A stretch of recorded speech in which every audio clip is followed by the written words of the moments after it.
Hello friends, आप Mukesh Goyal. I hope कि आप बहुत अच्छे हैं। और फ्रेंड्स, आज हम बात करेंगे QS वर्ल्ड यूनिवर्सिटी रैंकिंग जो अभी 2025 के लिए है, इसके बारे में हम बात करेंगे। तो बहुत आराम से सुनना है।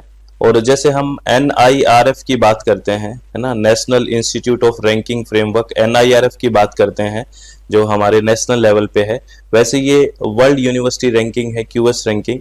इसके बारे में भी हमें बात करनी है और यहाँ से भी क्वेश्चंस पूछे जा सकते हैं। और ये हायर एजुकेशन सिस्टम है, उस यूनिट के लिए बहुत बेहतर है, वहां से क्वेश्चंस आ सकते हैं। तो इस QS का अगर फुल फॉर्म की बात करें तो QS का फुल फॉर्म है क्वेक्युरेली साइमंड्स, इसका फुल फॉर्म है, ठीक है। Has release the world university ranking, यानी कि इसका थोड़ा आपको हिंदी में बता देता हूँ। इसका एक तो फुल फॉर्म याद रखना है आपको, क्या है, विश्व के उच्च शिक्षण संस्थानों का विभिन्न मापदंडों में विश्लेषण करने वाले लंदन के, ये कहाँ के, लंदन के क्वेक्युरेली साइमंड्स द्वारा सर्वश्रेष्ठ विश्वविद्यालयों की वार्षिक रैंकिंग जारी की जाती है। सूची में शामिल शिक्षण संस्थानों को नियोक्ता प्रतिष्ठा, अंतरराष्ट्रीय शिक्षक अनुपात, अंतरराष्ट्रीय शोध पत्र, अंतरराष्ट्रीय छात्र अनुपात, अकादमिक प्रतिष्ठा, शिक्षक छात्र अनुपात, प्रति शिक्षक शोध पत्र और PhD वाले शिक्षकों के जो ये समेत कई पैमानों पर आंका जाता है।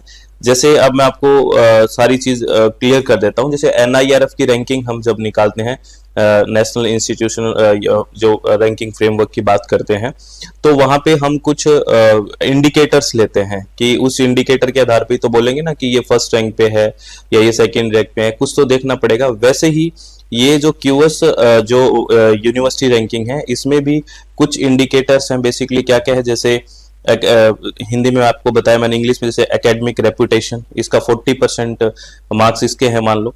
और एम्प्लॉयर रेपुटेशन 10% है। स्टूडेंट टू फैकल्टी रेशियो 20% है। साइटेशन पर फैकल्टी 20% है। 5 और 6 में है इंटरनेशनल फैकल्टी रेशियो 5% और इंटरनेशनल स्टूडेंट रेशियो 5%। तो आपसे ये भी क्वेश्चन पूछा जा सकता है, एक तो QS का फुल फॉर्म क्या है, ठीक है, ये आपको बता देना है। और आपको इंडिकेटर्स भी पूछे जा सकते हैं कि अभी तक जैसे हम बात करें तो NIRF रैंकिंग से इंडिकेटर पूछे जाते हैं, हो सकता है आपको QS से भी इंडिकेटर पूछे जाए, तो ये भी आपको ध्यान रखना है, ठीक है।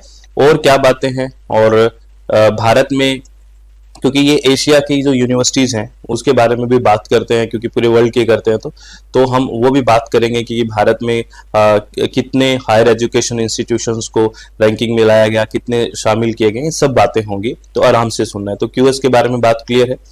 इससे पहले कि हम आगे डिस्कस करें, मैं आपको एक इन्फॉर्मेशन दे देता हूं। आपको पता है अपनी वेबसाइट है www.swmg.in, मोबाइल एप्लीकेशन SWMG, और ये कॉन्टैक्ट नंबर है।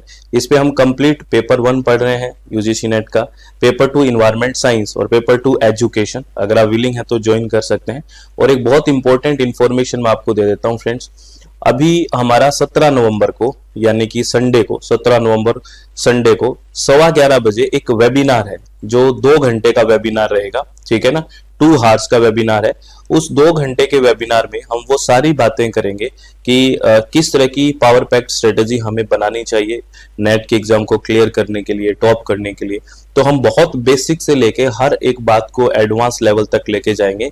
तो आप इसके लिए अपनी सीट बुक अभी से करवा सकते हैं, अगर आप विलिंग है तो। अपनी वेबसाइट पे जाके आपको एक वेबिनार का ऑप्शन दिखेगा और वेबिनार पे आप जाके, ये बैनर पे जाके आप ज्वाइन कर सकते हो, अपनी सीट बुक करवा सकते हो। और इसका लिंक भी आपको डिस्क्रिप्शन बॉक्स में मिल जाएगा वेबिनार का, ठीक है। तो आप करवाना जल्दी अपनी सीट बुक, ठीक है। चलो अब हम बात करते हैं इसी QS रैंकिंग के बारे में हम बात कर रहे थे। तो ये कब से शुरू है, बेसिकली पब्लिश्ड एनुअली, ये 2009 से हर साल पब्लिश हो रहा है। The QS Asia University Ranking highlight the top university in Asia each other। जैसे मैं अभी बात कर रहा था कि वर्ल्ड के लिए करता है, तो एशिया के लिए भी जारी कर रहा है। तो वर्ष 2009 से प्रतिवर्ष प्रकाशित होने वाली QS एशिया यूनिवर्सिटी रैंकिंग हर साल एशिया के शीर्ष विश्वविद्यालयों को उजागर करती है। The methodology used to create the ranking is similar to the used for the QS World University Ranking।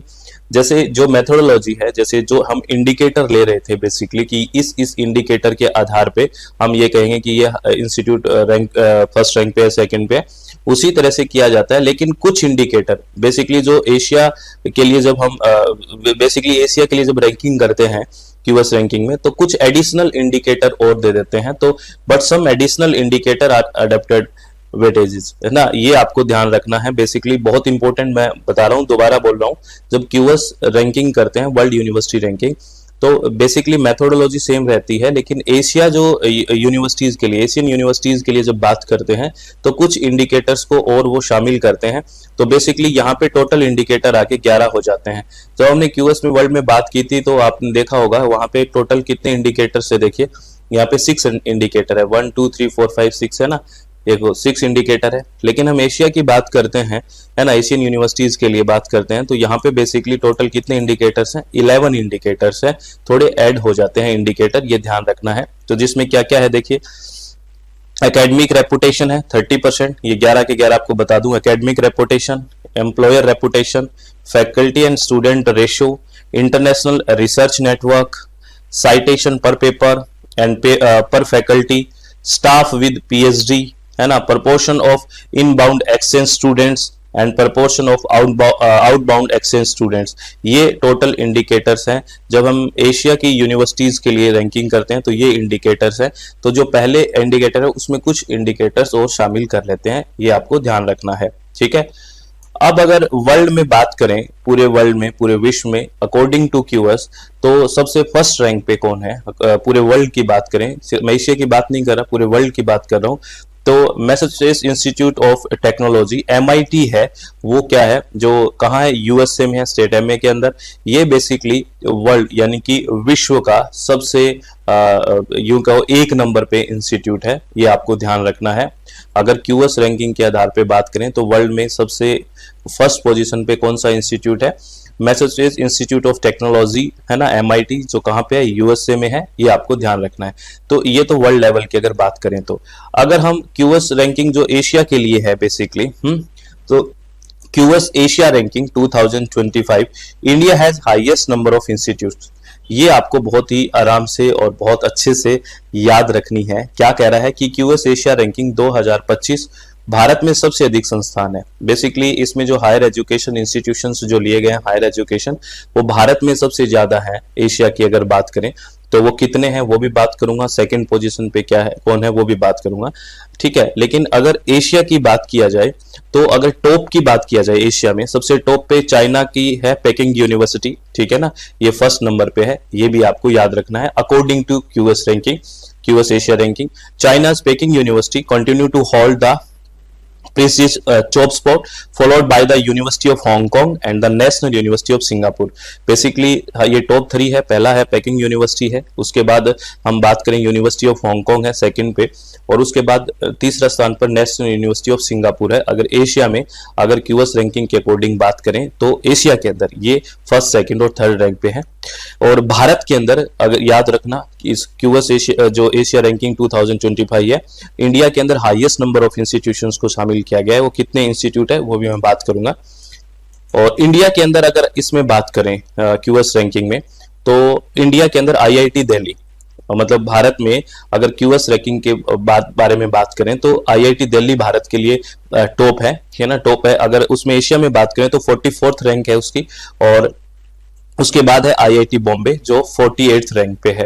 पहले ये IIT बॉम्बे था अगर पिछली रैंकिंग की बात करें, लेकिन इस रैंकिंग में बेसिकली कौन सी है, IIT दिल्ली है, याद रखना है, यहाँ से क्वेश्चन आ सकता है। तो अकॉर्डिंग टू क्यूएस रैंकिंग की बात करें, एशिया रैंकिंग की, तो IIT दिल्ली टॉप पे है, यानी कि अगर लिस्ट में देखें तो 44 नंबर पे है, और IIT बॉम्बे कितने नंबर पे है, 48th रैंक पे है, ये ध्यान रखना है। और इसके अंदर एक चीज और है, ये नोट है, इस नोट को भी संभाल के रखना। जो क्यूएस एशिया रैंकिंग है 2025, इसमें जो फर्स्ट 10 यूनिवर्सिटीज हैं, इसमें 8 तो IITs ही हैं, ठीक है, और IISc है। देखो तो IITs का बड़ा दबदबा है, ये ध्यान रखना है ना, ठीक है।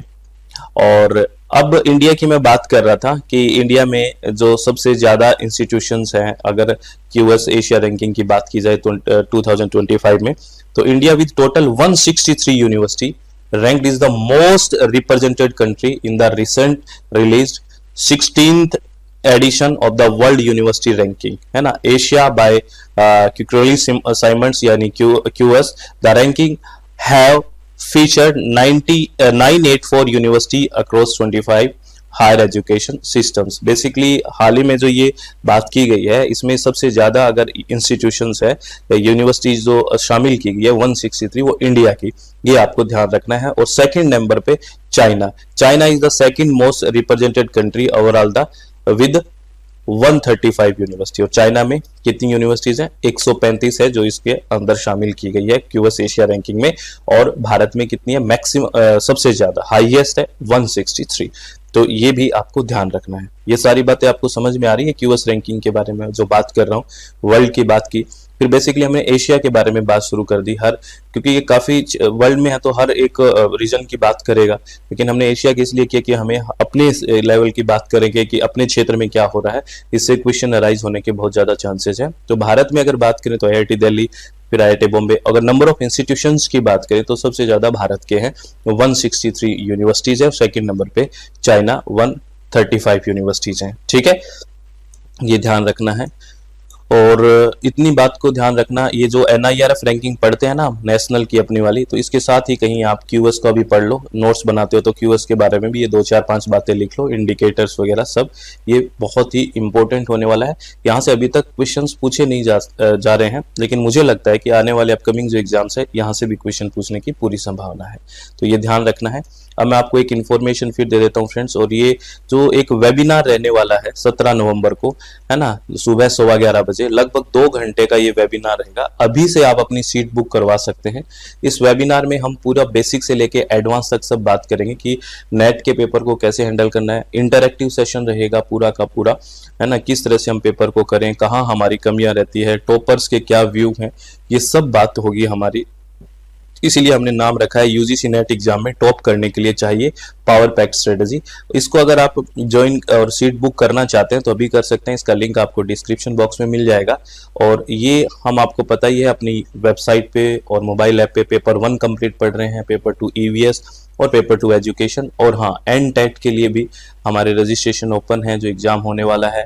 अगर आप विलिंग है तो NTET के लिए भी ज्वाइन कर सकते हैं। सबके लिंक आपको डिस्क्रिप्शन बॉक्स में मिल जाएंगे, वरना आप वेबसाइट पे सीधे जाइए www.swmg.in, सब चीज मिल जाएगी आपको। ठीक है, तो ऑल द वेरी बेस्ट। और मैं सबको आपको लास्ट में एक बात जरूर कहता हूँ, हमेशा याद रखें, वो क्या कि अपने चित्त को शांत रखें, खुश रहें, किसी भी तरह की टेंशन ना लें। ठीक है, बहुत आराम से पढ़ाई करें और एक एक चीज को बहुत शांति से करना है, कोई जल्दबाजी ना करें, बिल्कुल रिलैक्स होकर पढ़ाई करनी है।